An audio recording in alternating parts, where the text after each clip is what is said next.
Student को क्या आता है जो जॉब मांगेंगे? स्टूडेंट को आता ही क्या है? इस क्लास में इतने लोग बैठे थे, छोटी छोटी बातें मैंने पूछी, हार्कोर्ट बटलर के बारे में पूछा, 3-3 साल से एग्रीकल्चर यूनिवर्सिटी में बैठे, कुछ नहीं पता इनको। इनको कौन जॉब देगा?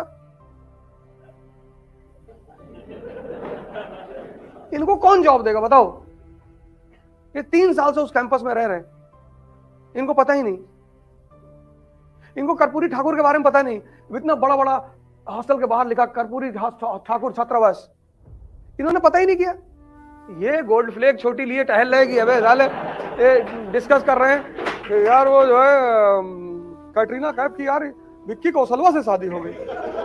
ये अपने आप को विक्की कौशल से ज्यादा स्मार्ट मान रहे हैं। दुख कौन जताता है? जो किसी से अपने आप को किसी से अच्छा समझे। एक भाई साहब से फोन करके कह रहे यार कैटरीना कैफ की शादी विक्की कौशल से हो गई। तो कहा होने दो, तुम्हारी तय हुई थी क्या? नहीं नहीं तुमको क्या दिक्कत है? नहीं नहीं वो नहीं, तो तुमको प्रॉब्लम क्या है? ये देख सकते कैटरीना कैफ की शादी के लिए परेशान है।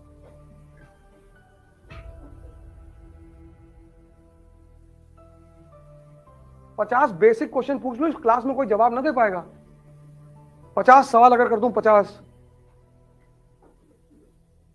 एम्प्लॉयमेंट मांगने चले, भैया हमको नौकरी दें। क्या करोगे नौकरी में? इस देश का 80% युवा रील बना रहा है, ओवरब्रिज पे ऐसे खड़ा है, फॉर्च्यूनर चल रही एक्सप्रेस वे पे, उस पे वो रील बना रहा है, गाना गा रहा है, जहां देखो वहां सेल्फी खींच रहा है। कहीं भी कुत्ता देख लिया, कुत्ते के साथ खींच लिया, कहीं पेड़ देख लिया, पेड़ के साथ खींच। उसको पता ही नहीं करना क्या है। YouTube में तुम देखो कुछ वीडियोस ऐसी पड़ी है जिसमें 10-10 करोड़ व्यू है। सेक्स कब नहीं करना चाहिए, देखे जा रहे हैं। अच्छा, कितना व्यू है? 20 करोड़। और वही बगल में गीता का प्रवचन डाउनलोड है, उसका व्यू है 1.2 और ये देश कह रहा है कि हमारे राजनेता चोर हैं। तुम्हारे राजनेता बहुत अच्छे, तुम चोर हो। और इनसे कह दो कि बुरा मान जाते हैं। यार वो जो है बेइज्जती कर रहे फालतू में जो है।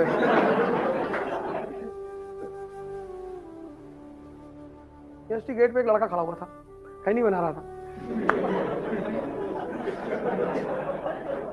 हमने कहता रहो, देखा हमको, समझ तो गया, तो हम बुलाए तो ऐसे धीरे से छोड़ दिया।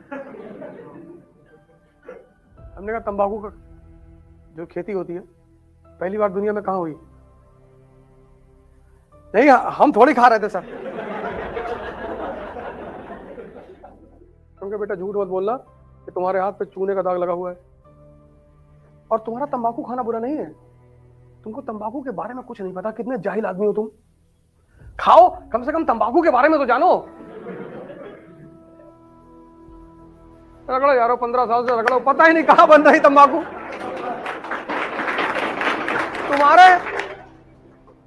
तुम्हारे तंबाकू खाने से क्या फायदा? हाँ? अरे पक्का स्टूडेंट, तुम कैसी बातें कर रहे हो?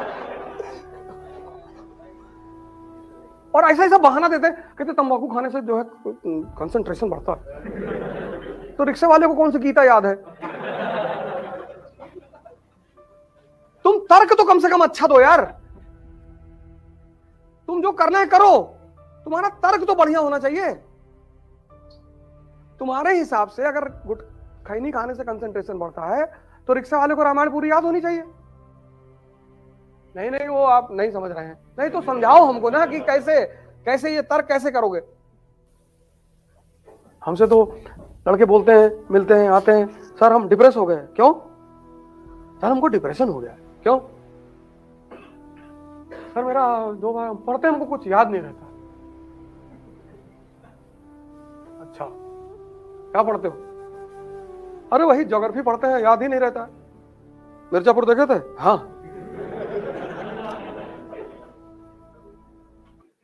काका काका सुनाओ।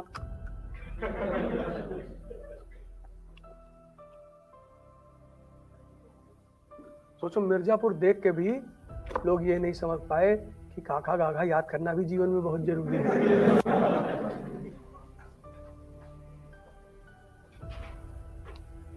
नशा मत करो, मत करो, क्योंकि अब ये देश तुम्हारे ऊपर है। तो नशा क्यों करते हो तुम? अब मैं मुद्दा हुआ कि तुम नशा क्यों कर, ये यूथ नशा क्यों करता है यार? महत्वाकांक्षा मतलब स्ट्रेस। हम सब मिडिल क्लास के लोग हैं। किसी के घर में बहनें होंगी, उनकी शादी करनी होगी, पापा की एक सीमित सैलरी होगी, पापा का 5 साल बाद रिटायरमेंट होगा, घर में पापा के अलावा कोई आय का सोर्स नहीं होगा। ऐसा हो सकता है घरों में हो, तो मानी सी बात है कि तुम्हारा थोड़ा सा दिमाग वहां जाएगा कि यार बड़ी वाली दीदी की शादी नहीं हुई यार। फिर हो सकता है कि मां को कोई बीमारी हो, परिवार में किसी को कोई बीमारी हो। फिर वैसे ही इतना चुनौतीपूर्ण कोरोना का काल चल रहा है, तो जीवन प्रतिदिन, और फिर उस सारी चुनौतियों में तुम बैठ के पढ़ते हो और तुमको हजम करना होता है। ये दो पेट हैं, एक पेट ये है, एक पेट ये है, दोनों पेट है। जैसे यहां हजम होता है ऐसे यहां भी हजम होता है। और दोनों पेट की एक खासियत है, ये जिसको चाहते हैं उसी को हजम करते हैं। तुम्हें अपने इस पेट का हाजमा चेक करना होगा, और ये धीरे धीरे सुधरेगा। अपने विचारों पर नजर रखो, और अगर तुम खुद से कमजोर हो तो हर आदमी तुम्हें डरा के मार डालेगा।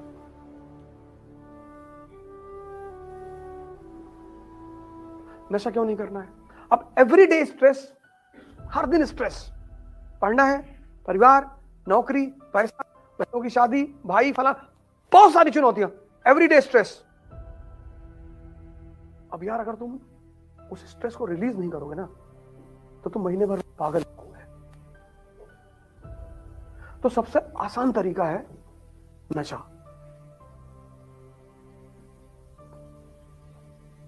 तुम पढ़े 4 घंटा, तुमको यहां पेन हुआ, तुम बाहर आए, एक सिगरेट पिए, निकोटीन शरीर में गई, तुम थोड़ा सा रिलैक्स महसूस किया।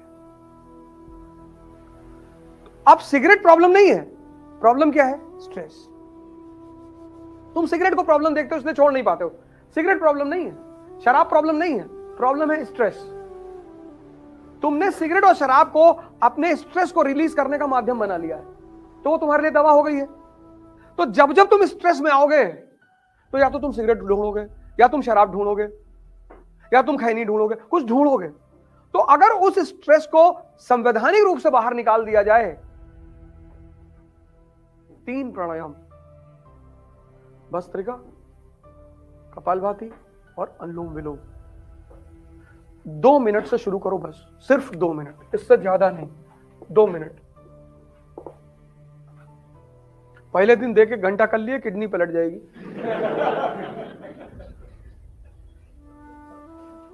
2 मिनट ईच, टोटल 6 मिनट हुआ।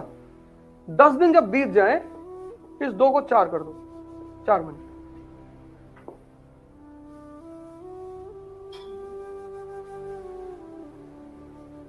और मैक्सिमम इन तीनों को 1 घंटे तक पहुंचा दो, मतलब तीनों मिला के 1 घंटा, हाँ 20-20 मिनट बस। और गारंटी लेता हूं कि तुम कभी नशा नहीं करोगे, क्योंकि स्ट्रेस रिलीज हो जाएगा। अब जब तुम नशा नहीं करोगे तो तुम्हारी शरीर मजबूत होगी, तुम्हारा मन मजबूत होगा। तुम सारी लड़ाई लड़ोगे किसके बल पे? इसके बल पे ना। और तुम्हारा ये दोनों कमजोर है।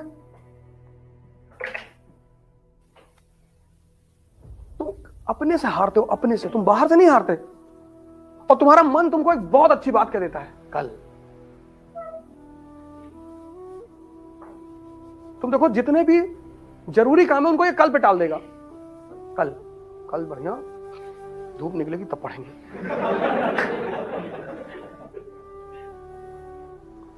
पर डे किसी चीज को कल पे मत टालो।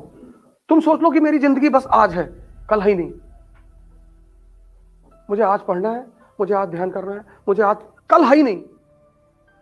तुम बस एक चीज को डिलीट मार दो, कल को। तुम सोच लो मेरी जिंदगी बस आज है, आज, कल है ही नहीं। कल को तुम डिलीट मार दो। इसलिए जितने अच्छे काम है मैं आज करूंगा और जितने गैर जरूरी काम है वो मैं कल करूंगा।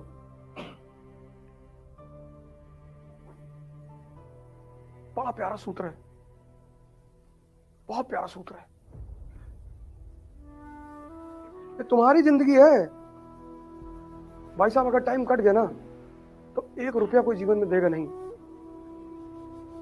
वो तुम्हारे माँ बाप हैं भगवान की तरह जो तुम पर पैसा खर्चा कर रहे हैं। ये तुमको बात आज नहीं फील होगी, ये तुमको बात फील होगी किसी दिन और पक्का होगी। इसलिए जब तक वो तुम्हारी मदद कर पा रहे हैं तब तक अपना जीवन बना लो। बहुत अच्छा मौका मिला है। नहीं तो जो भी आदमी 1 रुपया देगा, एक, तो समझ लो 1000 रुपए का बदले में काम लेगा। तभी मैंने तुमसे कहा कि पढ़ाई वढ़ाई तो छोड़ो यार, पहले तुम सारे लोग अपने व्यक्तित्व पर काम करो, अपने मन पर काम करो, अपने शरीर पर काम करो, अपने आप को ताकतवर बनाओ कि अगर भगवान जमीन पर आकर तुमसे कह दे कि तुम्हारा सिलेक्शन नहीं होगा, निकाल कर उड़ा दो, फिर काहे नहीं होगा।